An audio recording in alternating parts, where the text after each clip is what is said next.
Hello and welcome to our Nigerian viewers and viewers across the world. This is Galaxy TV News. Let's get things started.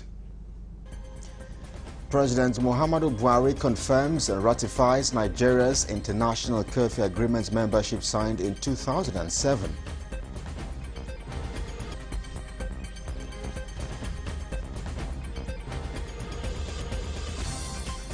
Plus tonight, Minister of Niger Delta Affairs Godswill Akpabio says international oil companies owe the Niger Delta Development Commission NDDC $4 billion.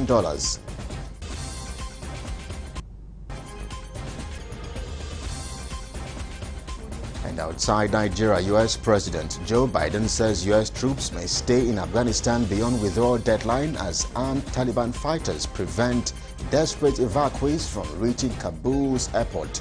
We have details in just a moment.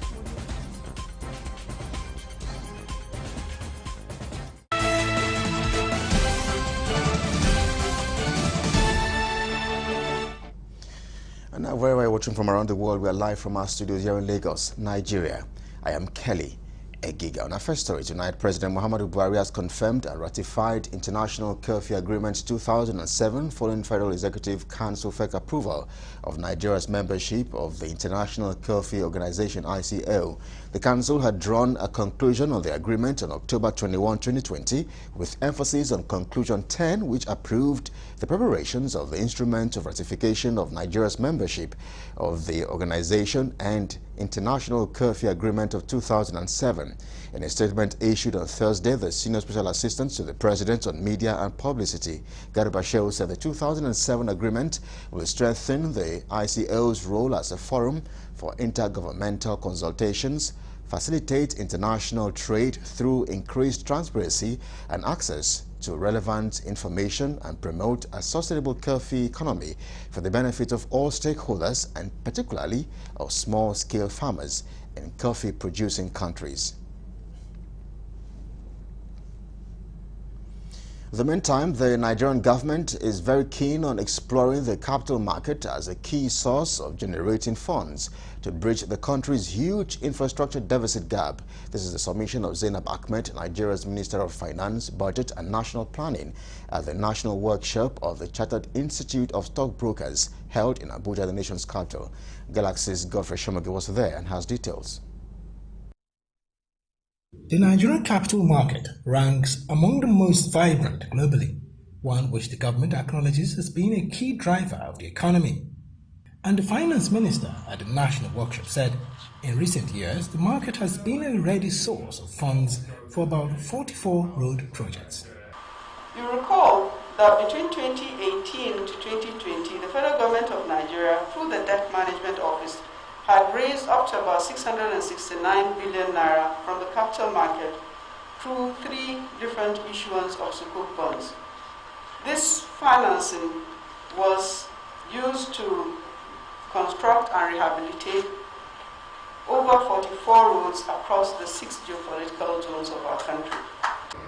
In line with the theme of the event, which is on leveraging the financial market to achieve double-digit economic growth in Nigeria, President of the Chartered Institute of Stockbrokers and the Director General of the Securities and Exchange Commission both highlighted the urgent need to achieve the milestone.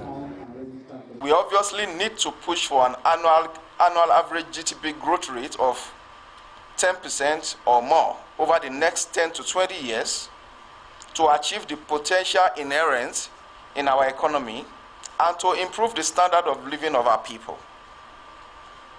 That was the secret of China's transformation from a developing country of Nigeria's status to a developed one that is rivaling the US in every facet of economic activity globally today. It should truly not be difficult to achieve double-digit growth in Nigeria.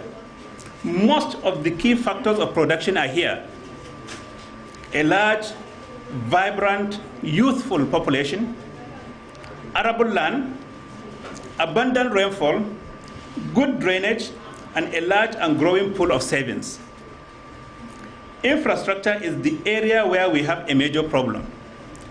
And here I mean roads and rail transportation, power generation and distribution, health infrastructure, and the like. Lagos State Governor Babajide Sanwo-Olu said his state has benefited greatly from infrastructure funds generated from the capital market. The governor was represented at the workshop. 2019 into 2020, we delivered the highest subnational bond by any state government in this country, a 100 billion bond, which was directly targeted towards infrastructure. It wasn't a bond that was used in paying salaries, etc. And this year again, I'm happy the DGDMO is here, I'm happy SEC is here. We are going all out again to deliver a 125 billion naira bond. We are out there to beat even our own performance in the outer years. The Nigerian economy last experienced double-digit growth in 2002 with an indicator of 15.33%, but the current state of the country's economy is showing very little promise. Godfrey Eshemoge, Galaxy News, Abuja.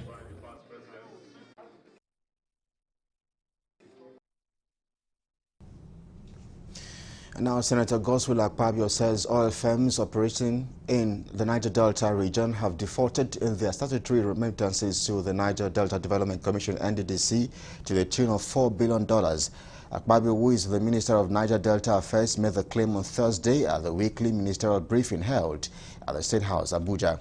He noted that oil firms operating in the area are expected to provide 3% of their annual budget to the Commission, but none has complied with this. Akpabio stressed that the Ministry of Niger Delta would take a keen interest in the implementation of the 3% Petroleum Industry Act, PIA, compensation to host communities. Meanwhile, former Governor of Anambra State, Peter Obi, has called on the federal government to ensure that funds borrowed are invested in things that would enhance the nation's development. Obi made the call on Thursday while speaking with newsmen shortly after a courtesy visit to the Governor of Oyo State, Seyi Makinde, at the Governor's office in Ibadan. Correspondent Kunlojo reports that Obi maintained that debt isn't bad when it is rightly applied. He stated that Nigeria's economy would have been doing better if funds borrowed had been invested. On the forthcoming Anambra governorship elections, the former governor called for the conduct of free, fair and credible elections in the state. If you borrow for investment, that is not bad. But if you borrow for consumption, that is bad. And Nigeria is borrowing for consumption. Everybody, I've said it everywhere, they've claimed the debts being borrowed are being invested. But I'm saying, where is the investment? And you could see clearly. Because if you have invested it, the economy would have been doing better. But the economy is worse, which means the money you borrowed, you threw it away. And it's very simple. The way forward is to borrow and invest. And now a bit of party politics. The chairman of the People's Democratic Party, PDP, Prince Uche Secondus, is currently at the Ogun State residence of former President Olusegun Obasanjo. Secondus arrived at Obasanjo's penthouse residence at the Olusegun Obasanjo Presidential Library at Abeokuta, went straight into the meeting with the former president. A correspondent gathered that the PDP chairman's visit is not unconnected with the internal wrangling within the ranks of the PDP. Secondus is battling to keep his seat following the crisis rocking Nigeria's top opposition party ahead of 2023. You're watching the news on Galaxy TV. We are due for a break, but in the second part, Inspector General of Police Usman Akali Baba commends graduating police officers and demands strategic leadership. We'll tell you more of that story next. Stay with us.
You're welcome back. Now for more updates and latest news, visit our website at www.galaxytvonline.com or subscribe to our YouTube channel at youtube.com/GalaxyTV Nigeria.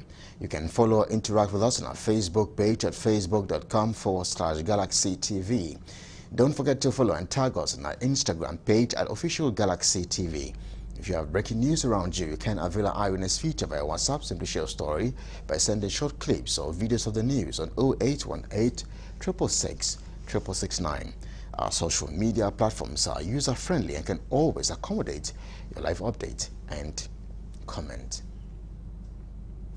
Now, the Inspector General of Police, Usman Akali Baba, has called on participants of the Strategic Leadership and Command Course 3 2021 to be change agents of the Nigeria Police.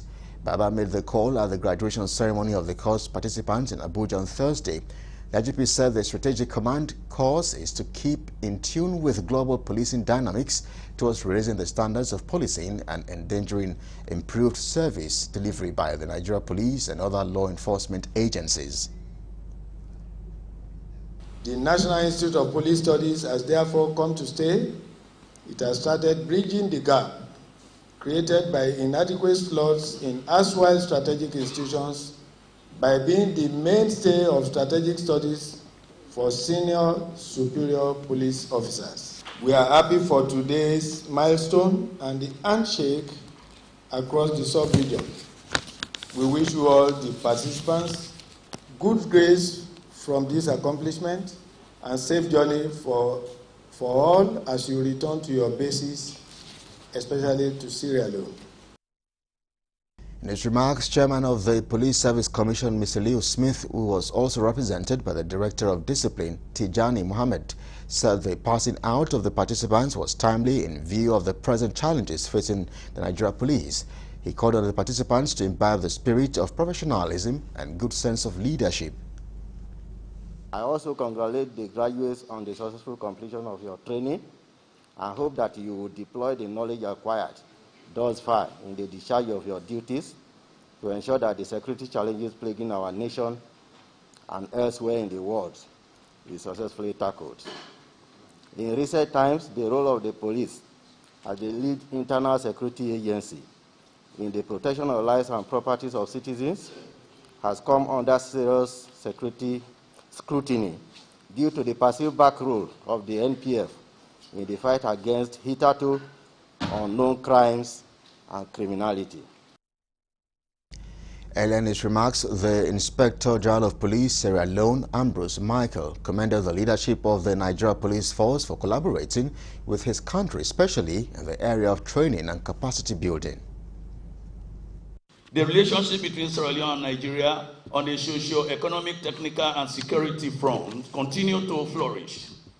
In 1996, when we needed a capacity, some of our young officers, we approached this great nation and we were given a slot to send in 6 officers to be trained as cadets in Jos.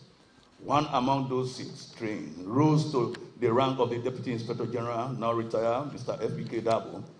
One is currently the Police Commissioner of the African Union Mission in Somalia, AMISOM. One other is the current Director of Operation. I am told that some of their course mates in 1996 are among those graduating today from these prestigious institutes. Director General of the National Institute of Police Studies, Professor Aki Ogunshaki, had earlier lauded the IGP for the opportunity to train the course participants at the institute. He charged them to integrate knowledge while solving problems. Over the last 8 weeks, we have all worked very hard using different methods of delivery to ensure that our objectives were achieved. I see the graduates as the lighthouse. Your job is to provide the necessary policing services to everyone with different beliefs, age, traditions, gender, profession, physical abilities, etc. In Benue State, the police command has charged parents to take full responsibility of their children to resist from all forms of criminal behavior, particularly court-related activities, which has become inimical to peaceful living. The police says it has become imperative for parents to closely monitor their children and guide them following the scale of cultism among young children and the dangers associated with it. The Police Public Relations Officer Catherine Anenewu spoke to Galaxy TV News at the command headquarters. Said 15 suspects were arrested in court-related offences in the last 1 week, assuring that they will be prosecuted in line with the law. Meanwhile, the North Bank section of Makurdi Metropolis have become dangerous on account of cult activities, with killings taking place amongst almost on a daily basis. But the police, however, says its operatives have been drafted to gather intelligence and mop up the area. One of the settlements that Benue State Police Command is working on. In the last 1 week, we have 15 suspects arrested. 10 have been charged to court. 5 are still undergoing interrogation. But I want to say that the issue of cultism in North Bank is not an issue that the police can handle alone. Parents have to wake up to their responsibility.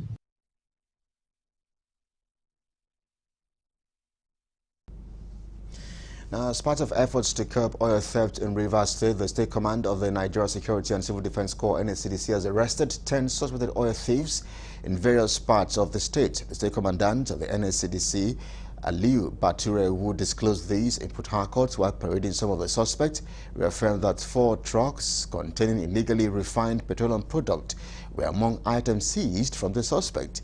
Bature said officers of the command intercepted a truck containing petroleum products suspected to be automotive gas oil, popularly called diesel, along UTC Junction in Port Harcourt, following credible intelligence.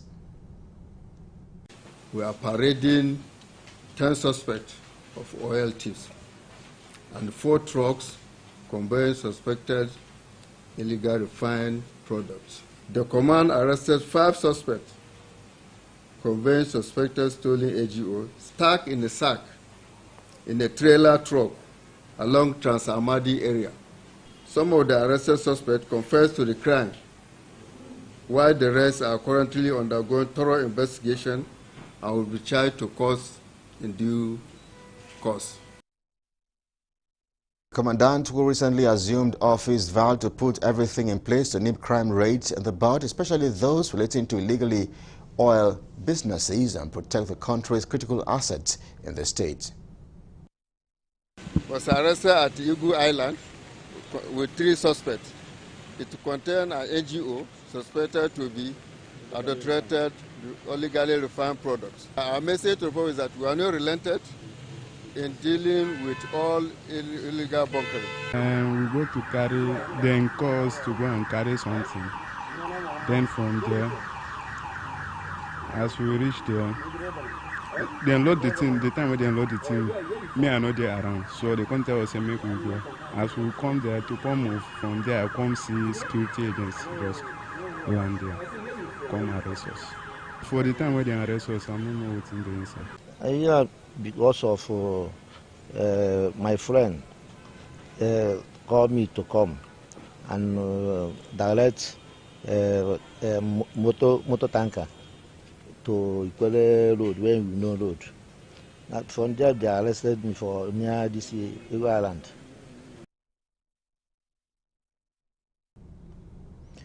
In the meantime, Ade Damola Alayaki, son of a former National Secretary of the Nigerian Medical Association (NMA), Dr. Adewumi, has been kidnapped. Galaxy TV News gathered that Ade Damola was kidnapped Wednesday in Ogun State by some unknown gunmen who, a correspondent learned, had contacted the family for a 20 million naira ransom before his release. It was gathered that the son was kidnapped on his father's farm at Isaga Relay Community at Abeokuta North Local Government Area of Ogun State. Meanwhile, the Police Public Relations Officer Bimbola Yemi confirmed the incident to Galaxy TV on Thursday. He said they went to the farm and that was where some gunmen abducted the suspect. The PRO told a correspondent that the police were on the trail of the abductors. Hoodlums on Thursday blocked the Agodi office of the Nigeria Immigration Service following Wednesday's brawl between officers and some staff of the Ibadan North local government. When our correspondent visited the area Thursday, the main entrance of the immigration office was blocked with a truck, thereby preventing vehicular movement into the premises of the service. The area was also devoid of its usual activities as movement within the axis had been restricted. Some officers of the immigration service who declined interview on camera disclosed that the hoodlums had planned to attack their office and had strategically positioned the truck to provoke them. In another development, the Association of Local Governments of Nigeria, Oyo State Chapter, has issued a 24-hour deadline to the Nigeria Immigration Service to vacate their various offices in all the 33 local government areas in Oyo State.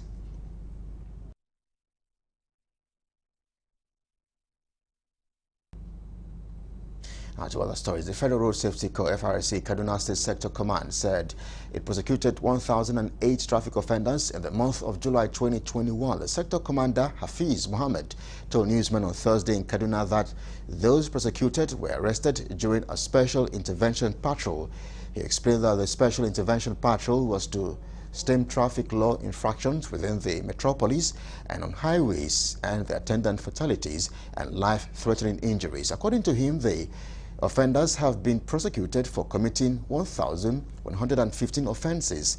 The sector commander said the special intervention patrol was part of strategies put in place by the command to end road crashes within Kaduna State. A bit of party politics. The World Congress Appeal Committee of the All Progressive Congress in Ogun State has concluded its assignment with 3 major petitions received and treated by the 5-man Appeal Committee. Briefing journalists in Abeokuta, the state capital, the Appeal Committee Chairman Segun Ojo commended the maturity made to bear by contending groups in the party. He expressed optimism that the party would come out stronger and more united as grey areas which trail the conduct of the World Congress are being addressed. The committee chairman also appealed to party members to close ranks in order to build an enduring legacy for the party in the country. All the interaction we had with the petitioners, all of them had the interest of this party. They want the party to be stronger than it is now. And one peculiar thing we have discovered in Ogun State is that past functionaries of government, political functionaries, that is former governors of other political parties, are now in APC.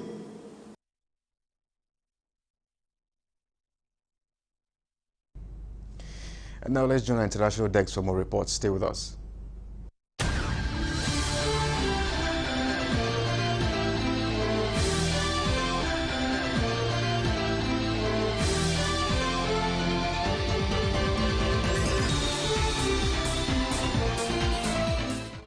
Welcome to International News. U.S. President Joe Biden has said U.S. troops may stay in Afghanistan beyond its withdrawal deadline as armed Taliban fighters kept desperate evacuees from reaching Kabul's airport. Biden wants U.S. forces out by the end of this month, but up to 15,000 U.S. citizens are stranded in the country. The U.S. president told newsmen the turmoil in Kabul was unavoidable. Foreign governments are ramping up the airlift of Western citizens and Afghans who worked with them. Washington has pledged to evacuate all remaining American citizens, along with 50,000 to 65,000 Afghans, such as former translators for the U.S. military. In total, America has evacuated more than 5,200 people to date, including 2,000 in the last 24 hours. The Pentagon has told reporters it aims to expand the airlift to 9,000 people a day. About 4,500 U.S. troops are in temporary control of Karzai International Airport in the nation's capital, but Taliban fighters and checkpoints ring the perimeter. Since Sunday, 12 people have been killed in and around the airport, a Taliban official told newsmen. The deaths was caused by gunshots or stampades. The Taliban are blocking Afghans from entering the airport without travel documents, but even those with valid authorization have struggled. One Afghan interpreter was reportedly shot in the leg by the Taliban as he tried to reach the airport on Tuesday night for an Australian military evacuation flight.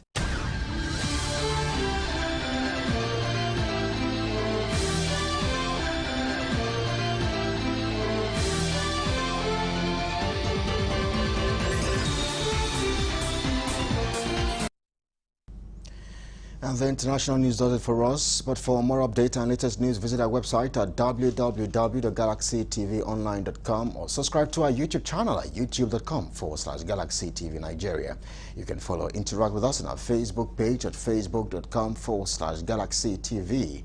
Don't forget to follow and tag us on our Instagram page at Official Galaxy TV. If you have breaking news around you, you can avail our eyewitness feature via WhatsApp. Simply share a story by sending short clips or videos of the news on 0818-666-669. Our social media platforms are user-friendly and can always accommodate your live update and comment. And that's your Galaxy TV news at this time. On behalf of the production team and everyone here, thank you so much for your company. We urge you to please keep safe. I am Kelly Egiga. Good evening.